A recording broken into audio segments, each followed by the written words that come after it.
CEO, president, and founder of an organization called Love Thy Nerd, and you are watching and or listening to the NCMU podcast, where we are dedicated to raising up and equipping the next generation of nerd culture ministers and missionaries. Today, I am joined by my good friend, Charles from Beneath the Tangles. Charles, how you doing, man? I'm doing good. I'm glad to be with you, Bubba. Yeah, this actually, not the first time you and I have talked in the last week, I think it is. Yeah, we actually met at a local coffee shop. Hung out. Nice to have. It's nice to have people in ministry close enough together that we can do stuff like that. Isn't it cool? I have found, we're both in Central Texas. I have found that there are actually more people in this area than I even knew about. I don't know how many you know about, but I feel like every other week I'm finding about a new person. It's like, oh yeah, I'm just outside Austin. Right. Oh, people yeah, popping up in San Antonio, Dallas, Austin. They're all over the place. Oh, and in Texas, like it's like 4 hours to get to Houston, but it's just like right there, you know? Why would you not? I had to drive. I drove up to the Waco area, Richardson, 2 days ago to do a podcast episode with a friend of mine at his church. And I had multiple people go, why did you drive 2 hours to go do a podcast? And I was like, well, it's just right there. Like I could do it online, or I could go and hang out with a person, you know, for at least an hour and talk to somebody I care about.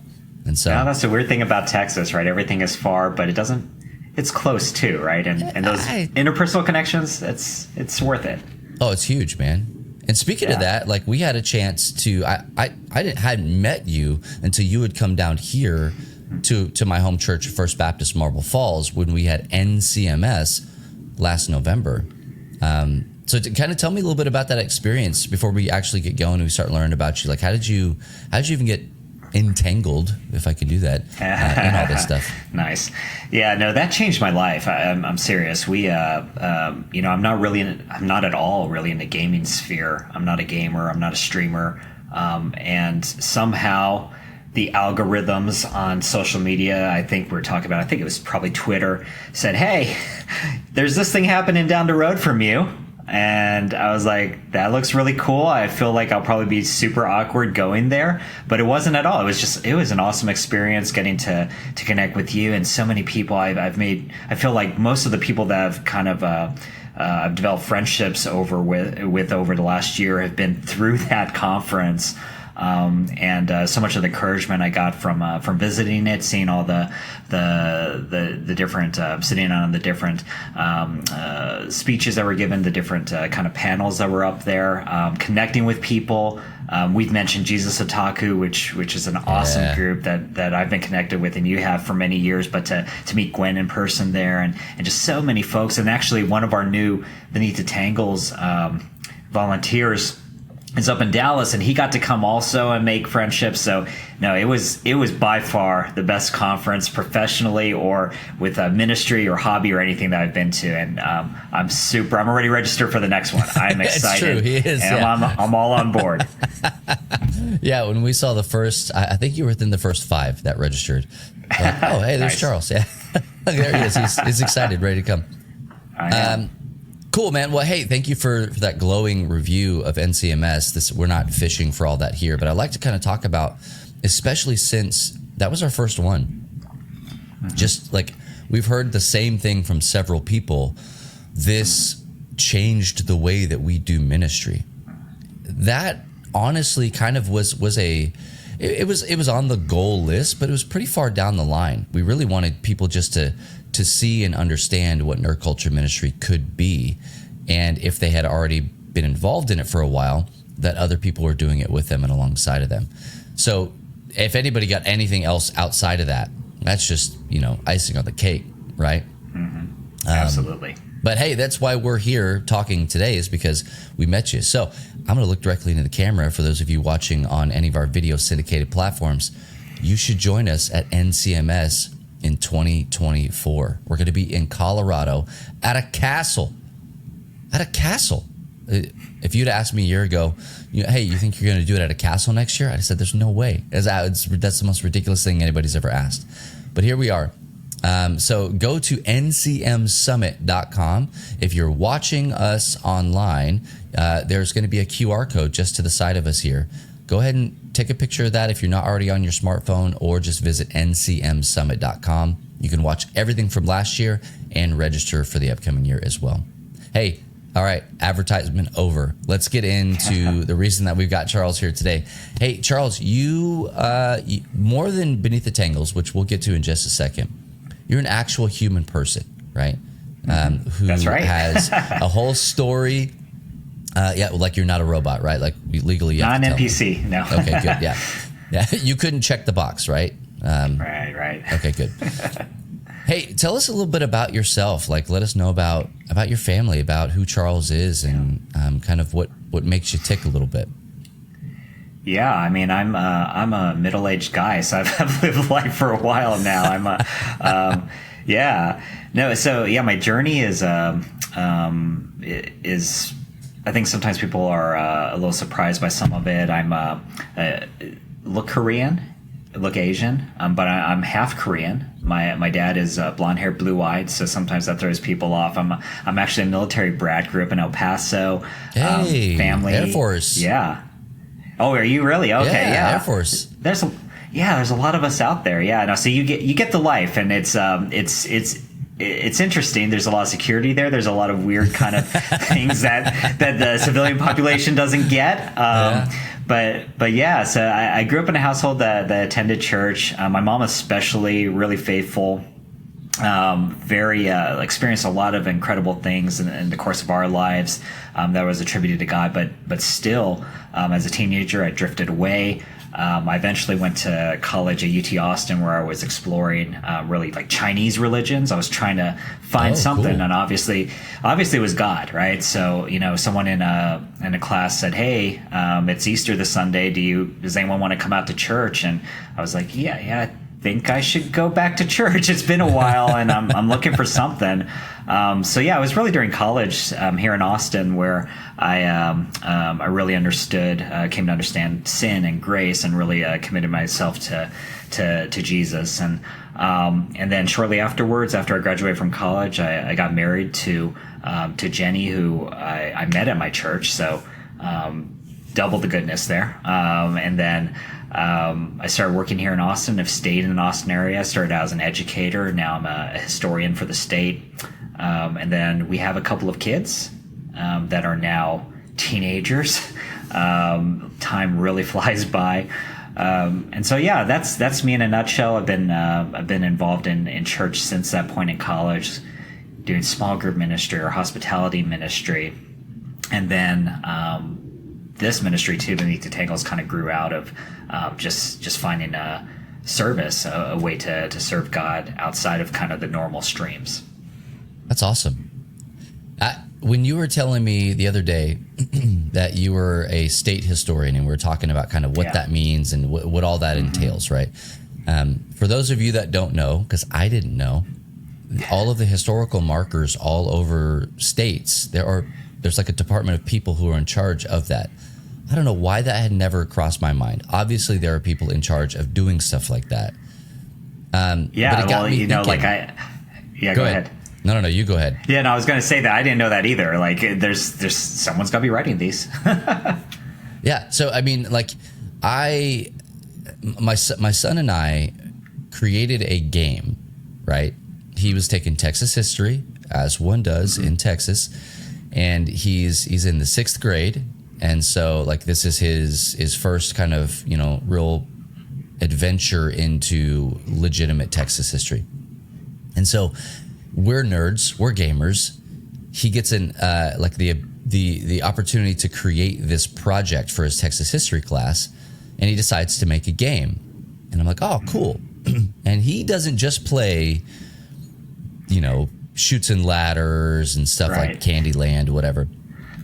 But then what he does is he makes basically a roll to move race game for with the Alamo as the theme, because that's what they were actually, And I was like, well, bud, historically speaking, I did not grow up in Texas, by the way, so my ignorance is well-founded. I come by it honestly. Yeah. I was like, did they race to the Alamo? I don't think that's how that happened. And he's like, no, actually. And then he starts to tell me about like the actual story of the Alamo, which I would be lying to you if I told you I didn't learn some of it from my son in that moment. And so it's good for him to be able to recount some of that, right? And so we end up developing a card game that is kind of like the Defense of the Alamo, that always 100% ends in hand-to-hand combat as the Mexican army is coming in. And so the hand-to-hand combat is rock, paper, scissors. And you have to do that X amount of times based on how many troops the Mexican army has left coming towards you and how many you have left as the Texan army. And so that's awesome. I've got an educator that works for me, and I'm going to tell her all about it. That's yeah, man. That's super cool. It was wild. That's awesome. For those of us rough around the edges, but like it's super good. Yeah, for those of us listening that are outside of Texas, we actually take 2 years of Texas history growing up. This state is serious about its history. It's a big state. So big state. Yeah. Yeah. Well, they care about being Texas here in Texas. Yeah. No, there's no country quite like Texas. That's kind of how we get that. That's what they say. Yeah. Well, hey, Texas stuff aside, your day job aside, that's so cool. That's great. Moving on. Don't care about that anymore. Hey, tell us a little bit about, we like to talk on this podcast about the calling that people have into nerd culture ministry. And so we think that every story is like beautifully unique.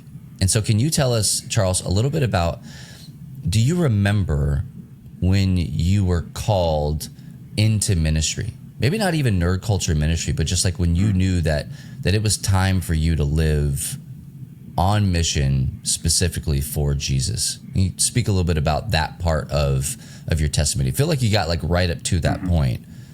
So let's just take it a little bit further. Yeah, no, I think, we're talking a little bit about education right now, and a really important concept in education is modeling, right? We model things for the students. Obviously in parenting, we can say whatever we want, but it's the modeling that they see and either kind of emulate or reject, and sometimes a little bit of both. But it was the same sort of way with my mom was always leading Bible studies. So in Korean churches, their concept of small group is a little bit different. It really is. It's kind of, similar in some ways. You get together and eat, right? But also it's like hardcore Bible studies, sometimes for an hour or two, where they're just diving into scripture. And so I had seen that all growing up. So when I started attending this church, that was a relatively small church, and as soon as I was like, okay, gosh, I get it now. I get it. Like, I understand the kind of person I am and how amazing God is. I knew the next step, which was, let me lead small group, and so perhaps unwisely, they let this kind of young believer go ahead and lead a small group, and kind of fumble my way through that, and I kind of look back like almost cringing about like how I developed that group and led it, and my lack of knowledge, because I was reading the Bible and I knew all the stories growing up, but I wasn't in love with scripture. I wasn't studying it yet, but yeah, it just made sense. And so our family has always just been, that's what you do. You serve the Lord, right? And you look for opportunities, and with a large church, there's lots of opportunities, but certainly in a small church, they want you to do this and this and this, and there's so much need there, right?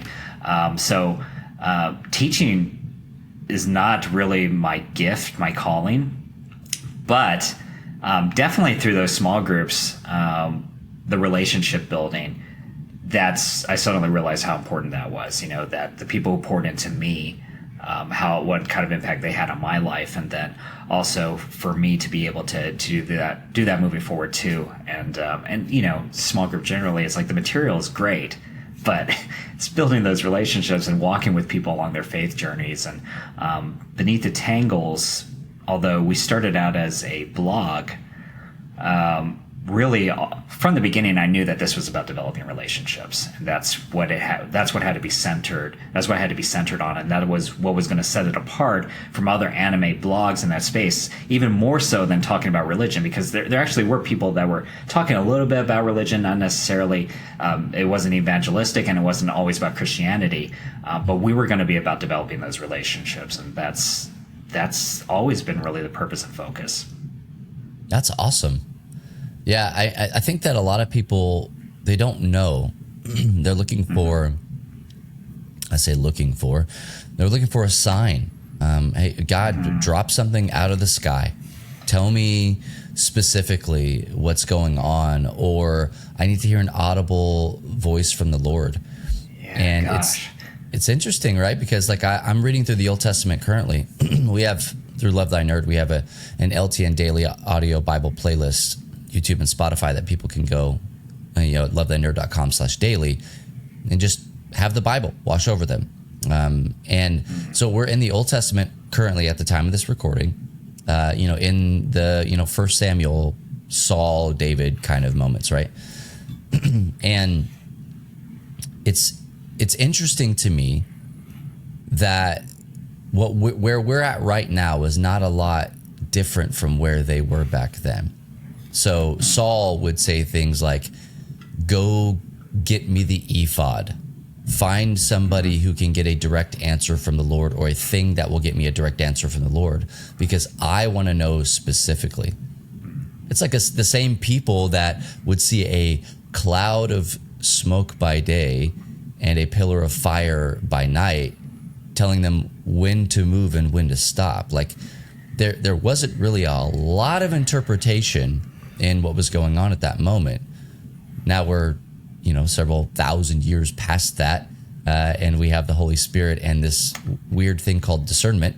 And so we have to step outside of those moments where even Gideon's like, hey, here's my fleece, make it wet all around it, or make it wet only on it. Like, let's be specific. Like, God gives us this opportunity to choose these things in our lives. And so I love to hear about, like how you determined, discerned what it was that God was or was not telling you in those moments. It's fascinating to me. Yeah.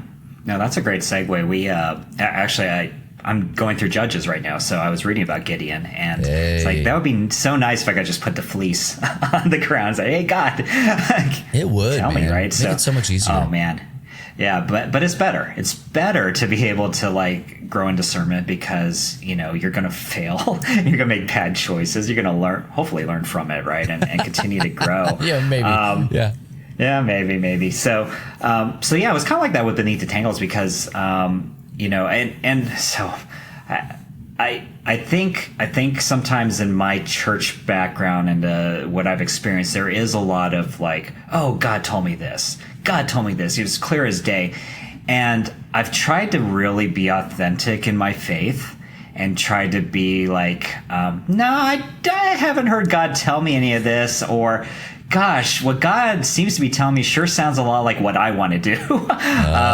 So I've tried to be a little, maybe I'm too skeptical, right? But I don't hear God's audible voice almost ever. When I'm in prayer, I'll be like, oh gosh, I could feel God laying stuff on my heart, but I'm not hearing things like, hey, you need to start an anime ministry. And so when the idea of Beneath the Tangles came up, it really was, hey, I don't know if this is from God at all or the Holy Spirit. This sounds really weird to me to try to bring anime together with Christianity. But I'm going to do it, God. And, if you bless this, then I'll probably understand that this is from you. And really, it was years and years later. So we launched in 2010. And I think it was probably at least 2015 where I could feel like, yeah, I think the Holy Spirit was the one leading this. It wasn't an idea from man. It wasn't me trying to have fun or glorify myself. Like there's enough evidence along the line here where, God is doing something here. Or maybe it was my idea, but even so, God is just gracious, and so I've been maybe too careful with all that. But yeah, I was like, this is a weird idea. So let's see what happens, because it was kind of, I was doing a lot of writing at the time. We were talking about historical markers. That was my job at the time. I was doing a lot of writing with historical markers. I've always been a strong writer. Blogging was still a thing in 2010. Yeah. What were you using? Yeah, so I use WordPress, but and we still use WordPress. In but 2010, I think, yeah, wow, that was where we launched with WordPress. Archaic in 2010. Yeah, no, it was and blogging as an art form was starting to already die, but I was catching the tail end of that. And then I was looking I was like, someone surely has already done this. Someone surely is writing about anime from a Christian perspective. And there were a couple people that had written pieces out there, which really influenced me. And I reached out to those folks and got encouragement from them. But there wasn't anyone doing it consistently. There was a forum out there that was reviewing, that was kind of like Focus on the Family or Plugged In, that was reviewing things from a Christian perspective. I had no interest in doing that, and I still don't. I'm like, there's a good place for that, but that's not what I want to do. I want to do analysis. And I want to do evangelism. I want to try to encourage non-Christians to dive into the character of Christ through my writing. That's what I was hoping for, and that was this kind of mighty thing to do, because I didn't know what to do. I didn't know how to do it. I didn't really have the skills to do that, and I understood the idea that we have to develop relationships, but how was I going to make writing that appealed to people and want them to come to us? And so it was. I went in with so much ignorance and not knowing what to do, but I can say one thing that I did that I would recommend to others. The sphere doesn't really exist anymore, but before I ever did anything, I just reached out to a bunch of bloggers. I started commenting on their stuff, started getting to know the community. If these are the people that are my peers, the people I want to reach out to, I need to build this love for them. And it's not just going to happen overnight. I need to get to know them. And so when I started, I was already part of the community. And so that gave me a comfort level that I was going to do something really strange, but I think they're going to be open to it. And for the first year at least, our audience was just other bloggers. It was just people like, oh, you're doing great stuff. Oh, this is interesting, And it was really a wonderful time. And it kept me going when I'm the type of person to pick up an instrument and quit after 3 months, to say, hey, I'm going to write a book and then quit after one chapter. And that was also kind of confirmation that, hey, you're still doing this, maybe this is really God feeding this and not your lazy self. You're the type of person you are who quits. So it's after a while. So yeah, that's kind of how it started. Why anime? Yeah. Why anime? Does that go deep? Are we gonna reach back into childhood Charles here, or is that something you developed later on in life? Yeah, it was a little bit later. I was watching Speed Racer as a kid, Transformers, stuff like that I didn't realize till way later was anime. But by the time I was in college, that's when I started getting into anime. A lot of the people that I have community with on Twitter, especially, we all kind of developed that love around Toonami and Adult Swim and what Cartoon Network was showing. And so that kind of captured us, but I let it go. I had stopped watching anime by the time I was married, and so I'd kind of forgotten about it. But I got back into it when the kids were really young, when they were babies and they were crying, and I was up in the middle of the night and I couldn't go back to sleep. Well, I'll watch anime. let's see what's new, and it started really invigorating this kind of love for creative stuff. I'm not the artistic person to create kind of visual arts, but man, it impacts me. It's Jesus' storytelling, right? The parables, right? Those were really impacting those people. And in a similar way, it was anime is telling me something. These are not Christians, but there's something moving in my heart here. So I was like, I'm going to work with this. I'm going to move with this. And this is what I was most obsessed with. So let's go with this, and I was really a Star Wars person. That's my background, from childhood. I love Star Wars, but people were talking about Star Wars, Star Wars, Lord of the Rings, the other things that I really liked. there was plenty of people talking about that. But anime, it's like, this is something I love right now. This is something I'm obsessed with, and I've gone kind of ups and downs about it. Like, there have been times where I'm like, I'm not as into anime, right? But I keep returning back to it. Maybe that's the Holy Spirit. Like, let me feed you a little bit into this and show you some stuff here, right? So yeah, that's kind of why it was that instead of some other kind of nerdy thing or pop culture thing that I'd be into. Interesting. Yeah, that's legitimately fascinating to me because personally, anime is just not my jam, and I have to tell people that all the time. It is arguably one of, if not the most popular like genres of nerd culture. It spans across race, religion, sexuality, demographic, all sorts of stuff. And I think that we have, Cartoon Network and Toonami to thank for that. Also, like Crunchyroll and the advent of the internet and, digital sharing, whether legal or otherwise, and, all sorts of stuff. The really like the resurgence of please nobody throw stones at me, dubbing, right? Like just being able to listen to these stories that are happening rather than having to, what really is exhausting to me is having to read so much with subs. I am a dubbed over subbed guy. I just am. It's okay. That being said, it's worth noting we're talking about Texas, right? Like this is welcome to the NCM Texas podcast. That like Dallas is where the majority of the dub voiceover actors live for worldwide distribution. It's absolutely wild. And so, like, you've got the anime community, which for our listeners or watchers who don't know what anime is, just really briefly, like, put a description to what anime is.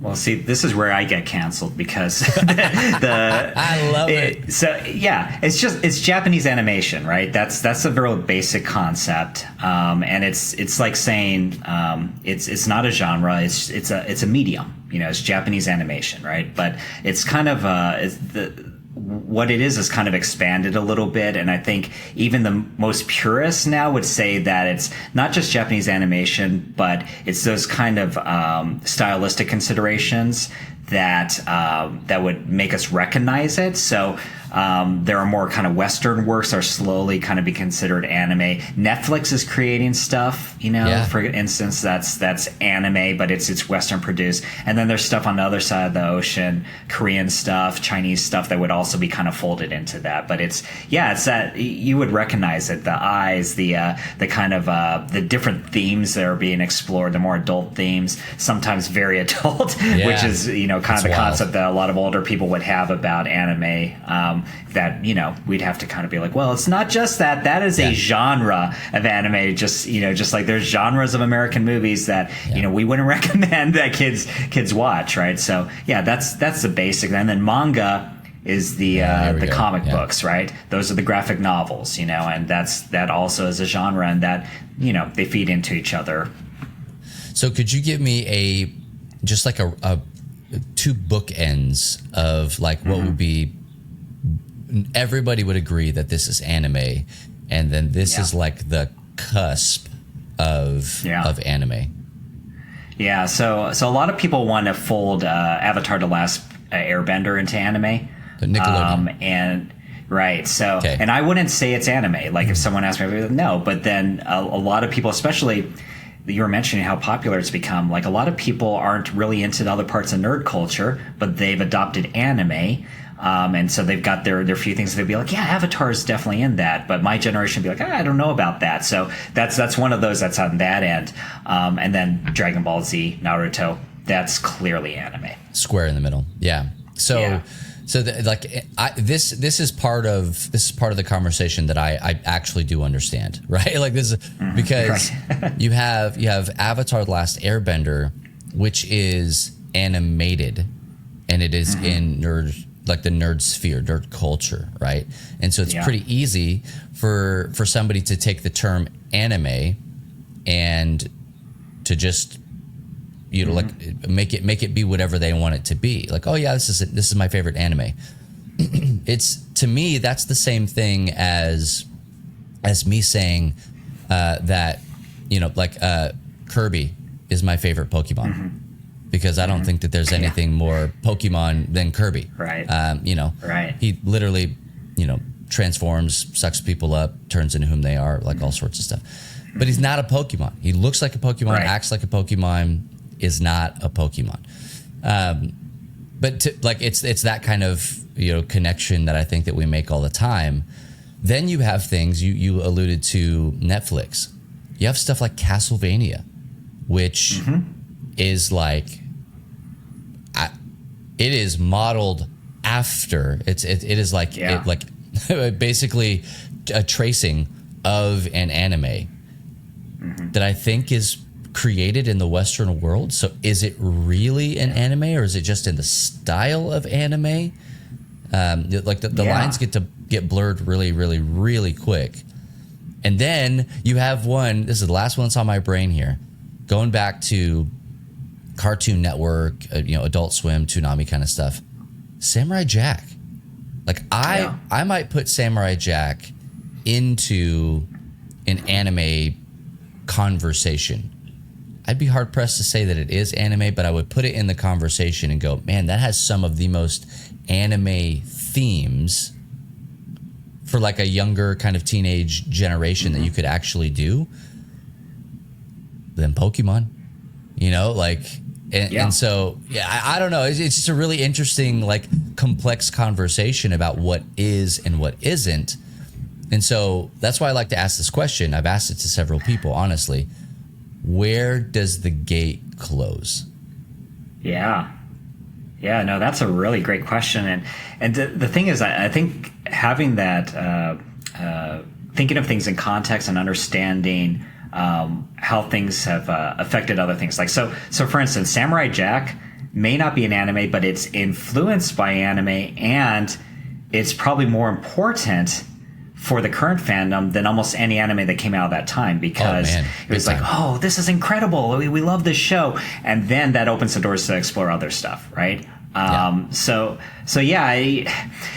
that you see it online, that kind of, you know, the gatekeeping is happening in anime too, just as anywhere else. And we, you know, at Beneath the Tangles, we try to just be open, like, hey, you know, call it anime. That's fine. I may not consider it that, but hey, let's talk about that. And that's kind of what's fun, right? You know, like, well, let's just have the conversation, because at the end of the day, I don't care if Samurai Jack's an anime or not. Who cares, right? But I care about you. Like, you're so into Samurai Jack. Why are you so into it? Oh, you know, that's a lot like this series that affected me that way. Hey, let's talk some more. Hey, come join our Discord. We'll have more talks about this, you know? So hey, we'll make a Samurai Jack channel for you. Everybody can get in there and talk about it. Whatever. Come on, we'll do that. Yeah. We have no very problem. similar conversations with people all the time with video games about what is and is not a JRPG, right? A Japanese role-playing game. And so I go as far back as I can, and I'm like,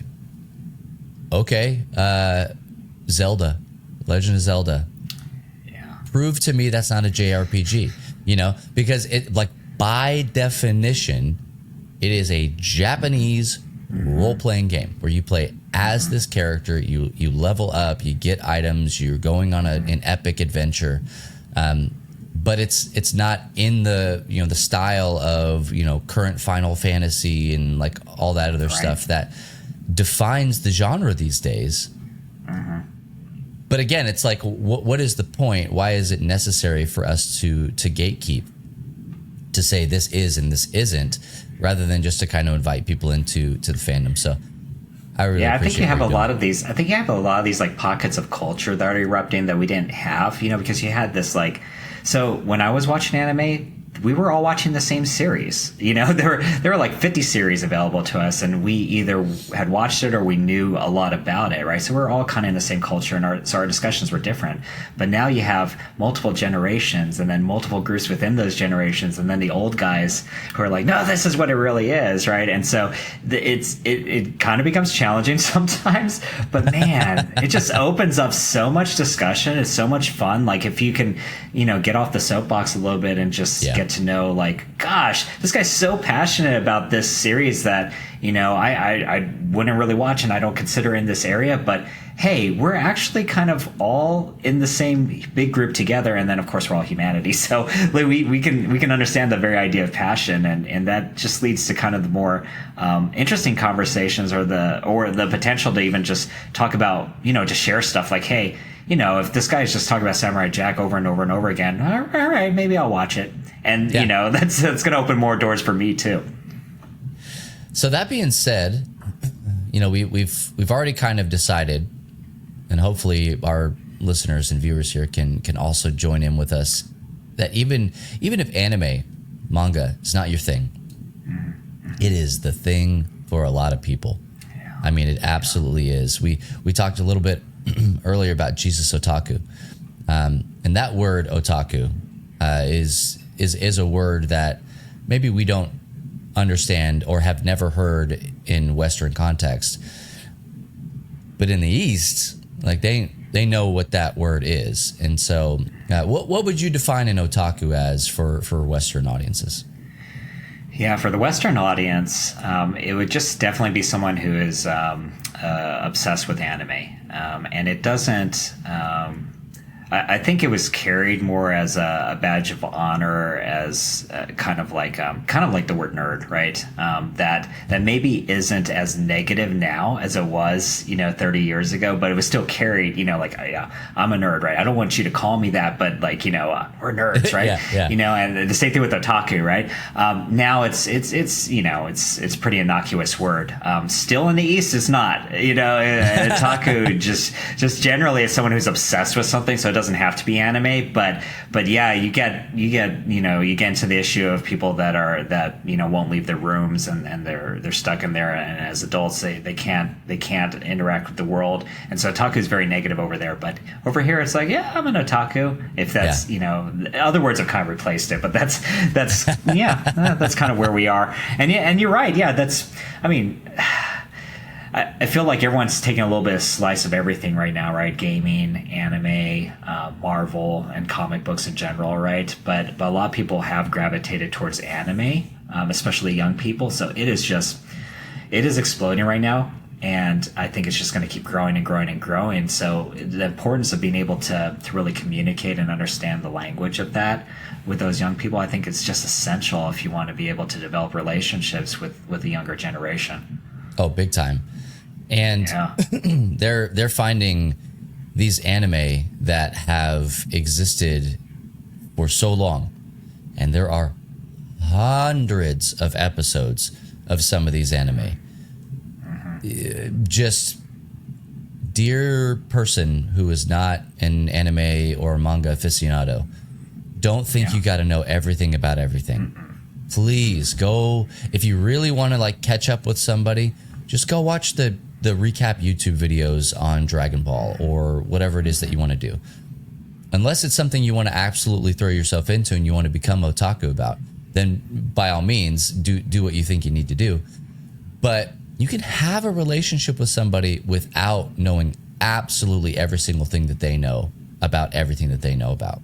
And so, like, but we're seeing these like teenagers or early 20s or even late 30s, honestly, this kind of centralized demographic, find these shows and then just be like, hey, see you never, right? Like, if you need me, I'm going to be watching Death Note, or if you need me, I'm going to be catching up on Full Metal Alchemist or Bleach or Dragon Ball or every episode of Pokemon, like all these things, and sometimes watching multiple at once, where this is what they're going to be talking about. And so if you have somebody in your life who that's what they're doing, don't think that you're really going to be talking about anything besides anime, because that is what is engulfing all of definitely all their free time, even some of not their free time. And so,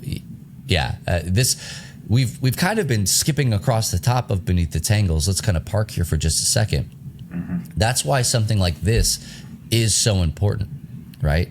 When I was talking with Charles about, what Tangles and LTN could do together and kind of how we could kind of, get this out to more people and to the masses and audiences that may know somebody or are involved in it themselves, you have Christians, not just people, but Christians specifically, that are in this space thinking Christianly, right? With a heavenly mindset about these things.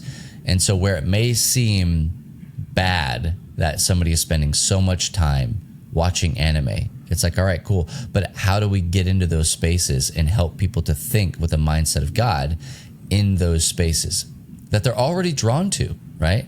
Same thing as if somebody goes to a sporting event. That's something that they're already drawn to. How can we help people think Christianly in those spaces? So real quick, how do you even join your faith with your love and your passion for anime? Yeah, I think it definitely takes some thought.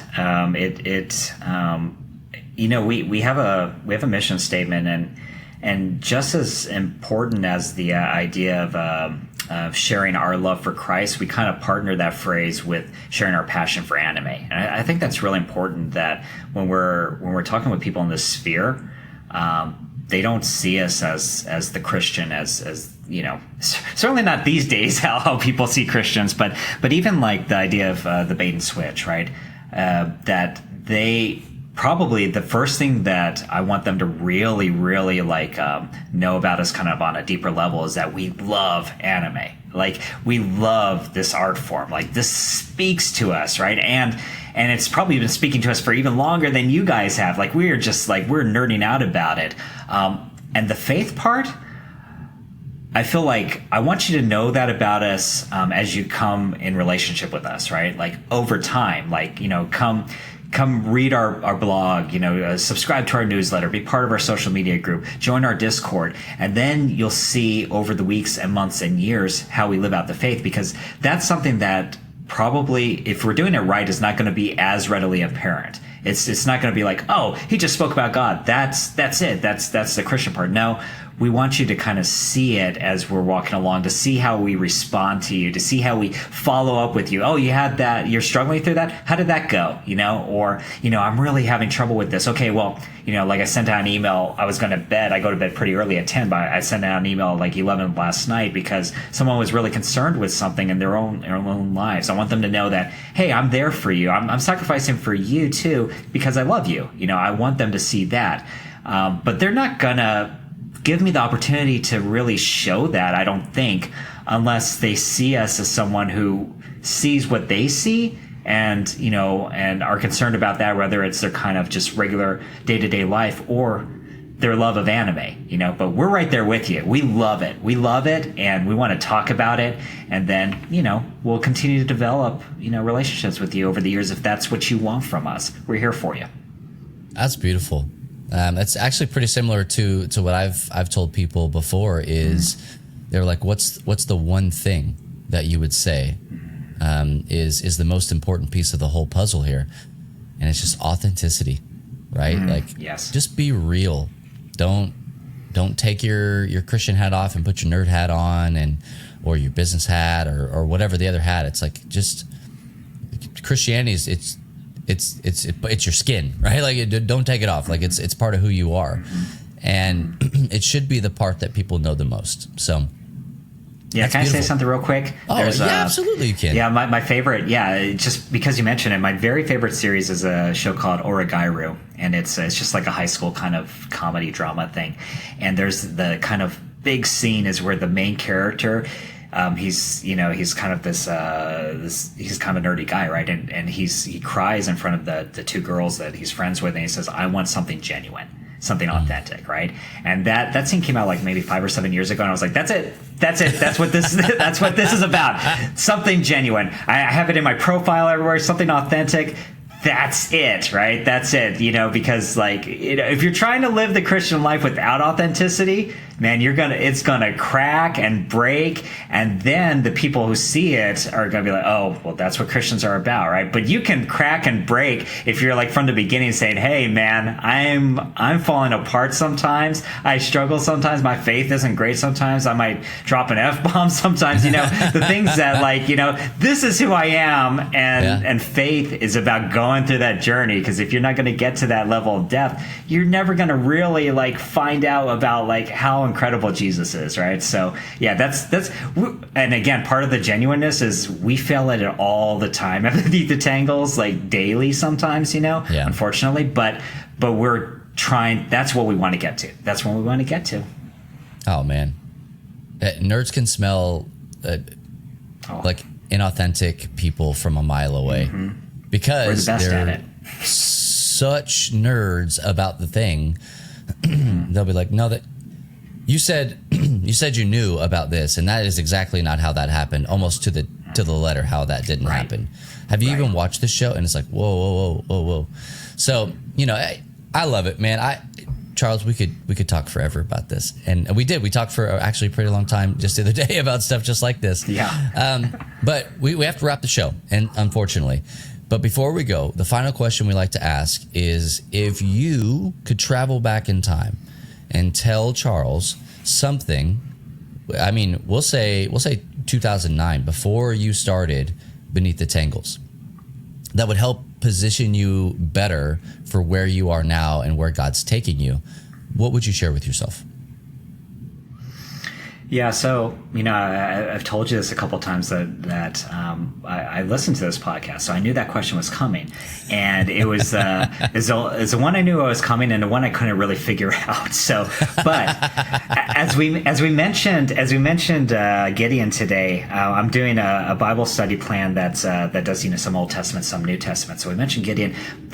I did my Bible reading this morning, and it was 2 Corinthians 12, the verse about my grace is sufficient to you, my power, the power is made perfect in weakness, right? And so I was like, that's it. That's the answer, right? Remembering, I would tell myself to just center yourself and remember where you are in all this, that this is for God and about God. And that's such encouragement for me when things weren't going well. When, I actually stepped away from Beneath the Tangles for almost a year at one point because I felt totally burned out. It's like, we were losing audience. My writing was getting worse. I could tell I was just in this grind. And actually that was the exact right thing to do, because God worked in that, and my year away helped me learn skills, and the people who took over from Beneath the Tangles, they developed it in a way that I couldn't.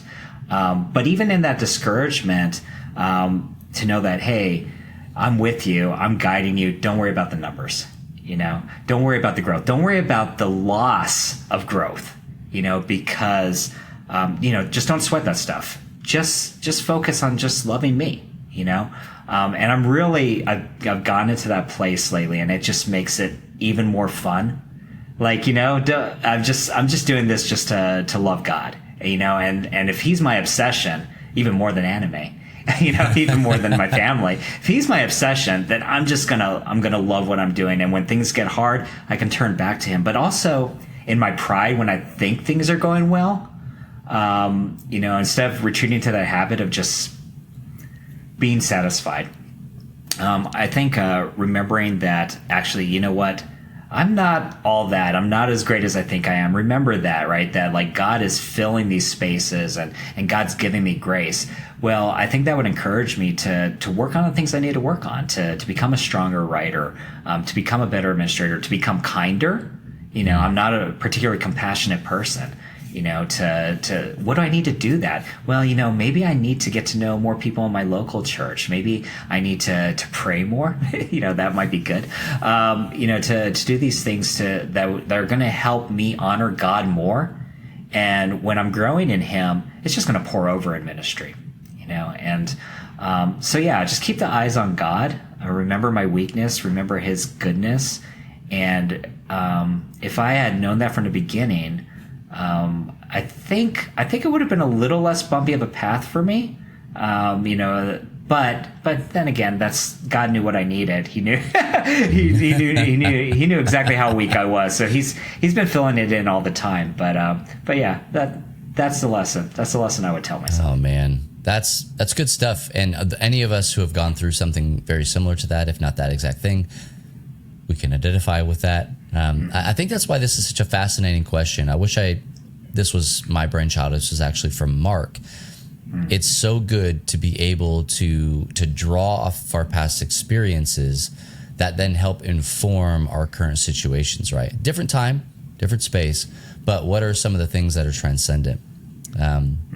Because I truly think that the difference between knowledge and wisdom is experience, right? Like I can know things, but I don't know how, like why they're good or how they're going to pan out unless I have the experience. It's like an architect and an as-built like contractor kind of a deal. So that was perfect. Charles, thank you so much for that, man. I appreciate it. Hey, we're going to wrap the show. Thank you so much. Charles, thanks for being with us, man. Again, this was fantastic.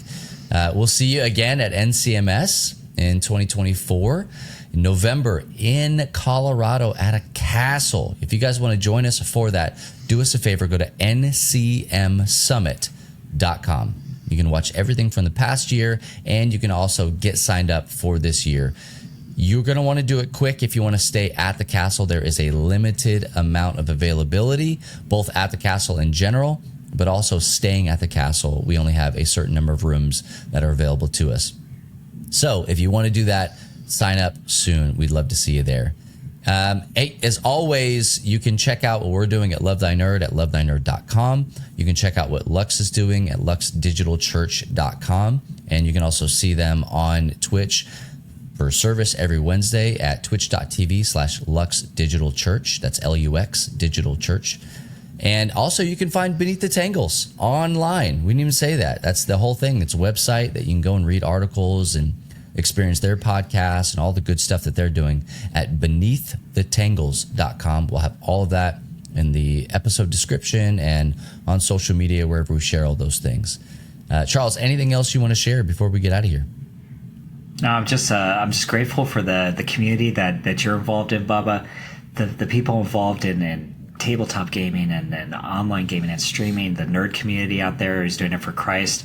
It's just awesome. So I just encourage people to go out to the summit and to connect to all these wonderful people. So grateful. Yeah, dude, that's awesome. Hey, also be sure to check us out at NCM Summit on, I believe it is Twitter, and at NCM Collective on everything else, where you can join us and be a part of the really amazing community that we're building to help, again, train up and equip the next generation of nerd culture ministers and missionaries. Once again, I'm Bubba Stallcup, and for my co-host Mark Lutz of Lux Digital Church, we'll see you next time on the season finale, where we're going to have Eagle Garrett talking about his streaming ministry right here on the NCMU podcast. And if no one else tells you this, just remember it's true. Jesus loves you, nerd.